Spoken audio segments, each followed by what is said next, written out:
दोस्तों, पिछले 3 महीने से चीन के साथ चल रहे तनाव के बीच भारत ने हर वो जरूरी कदम उठाए हैं जिससे चीन को नुकसान पहुंचाया जा सके।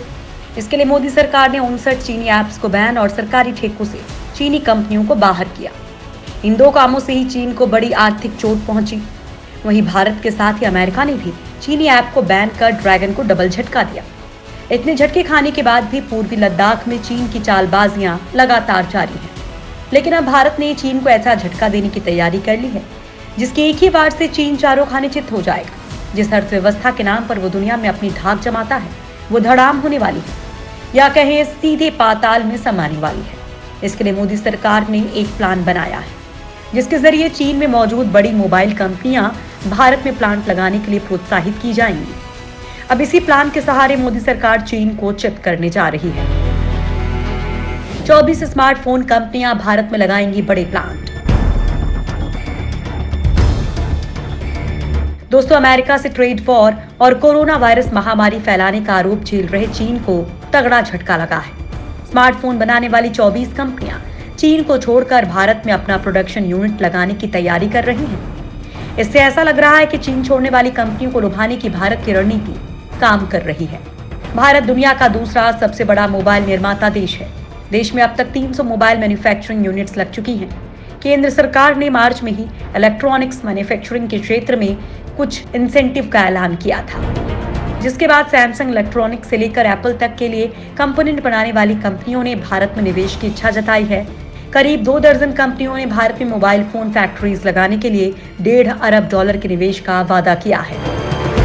सैमसंग के अलावा जिन कंपनियों ने दिलचस्पी दिखाई है उनमें फॉक्सकॉन, विस्ट्रॉन कॉर्प और पेगाट्रॉन कॉर्प शामिल हैं।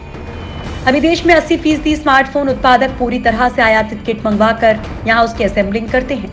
मोबाइल कारोबार में कुछ कंपनियां खुद हैंडसेट बनाती हैं, तो कुछ अपना डिजाइन तैयार कर उसका निर्माण किसी और से करवाती हैं।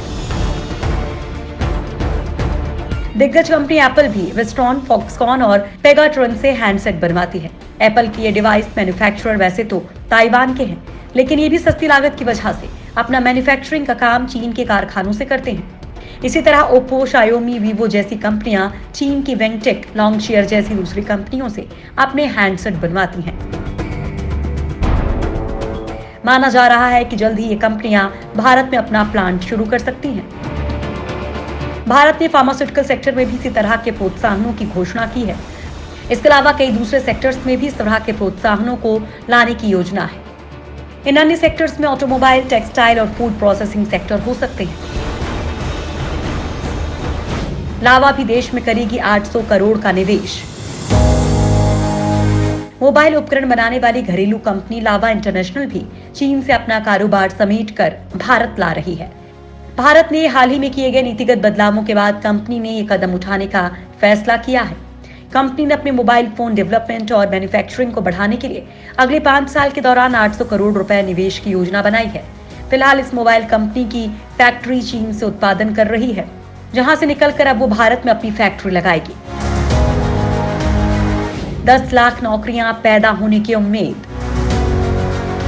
भारत के पास सप्लाई चेन में निवेश के जरिए मीडियम टर्म में लाभ उठाने का सबसे बड़ा मौका है। सरकार को इलेक्ट्रॉनिक्स मैन्युफैक्चरिंग से सबसे ज्यादा उम्मीदें हैं। इस सेक्टर में अगले 5 सालों में $153 अरब के प्रोडक्ट्स की मैन्युफैक्चरिंग होने की उम्मीदें हैं। इससे इस सेक्टर में डायरेक्ट और इनडायरेक्ट 10 लाख नौकरियों के अवसर पैदा हो सकते हैं।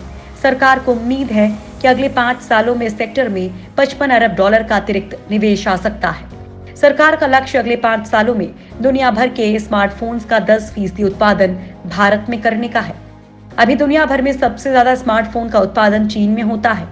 फिलहाल इस सेक्टर का भारत की अर्थव्यवस्था में 15% का योगदान है, जिसे बढ़ाकर 25% करने का लक्ष्य है। इस निवेश से कोरोना काल में बर्बाद हो चुकी अर्थव्यवस्था को बूस्टर डोज तो मिलेगी ही, साथ में बेरोजगारी की समस्या झेल रहे भारत में नौकरियों के अवसर भी पैदा होंगे। भारत को जहां इसका फायदा होगा और इसका सीधा नुकसान चीन को होगा, जिससे इसकी अर्थव्यवस्था गोते लगाने को मजबूर हो जाएगी। अमेरिका की 1000 कंपनियों पर भारत की नजर। भारत की नजर अमेरिका की उन कंपनियों पर भी है जो चीन में अपनी फैक्ट्रियां चलाती हैं। भारत इन अमेरिकी कंपनियों को अपने यहाँ लाने की कोशिश कर रहा है।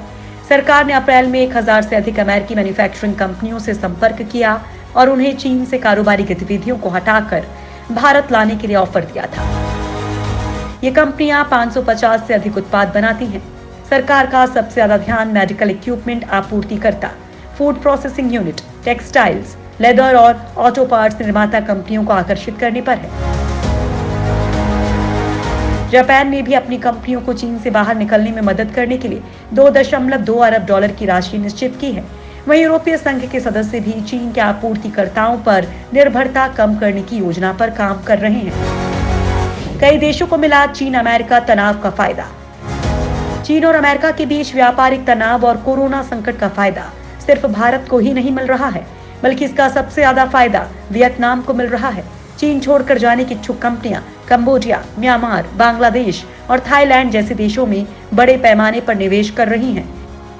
वहीं भारत सरकार भी अपनी रणनीति के तहत फार्मा, ऑटोमोबाइल, टेक्सटाइल और फूड प्रोसेसिंग सेक्टर की कंपनियों को भी देश में मैन्युफैक्चरिंग यूनिट लगाने के लिए लुभावने प्रस्ताव दे सकती है। सरकार का लक्ष्य अधिक से अधिक कंपनियों को भारत की ओर आकर्षित करना है। इसके लिए जरूरी इंफ्रास्ट्रक्चर विकसित करने पर जोर दिया जा रहा है।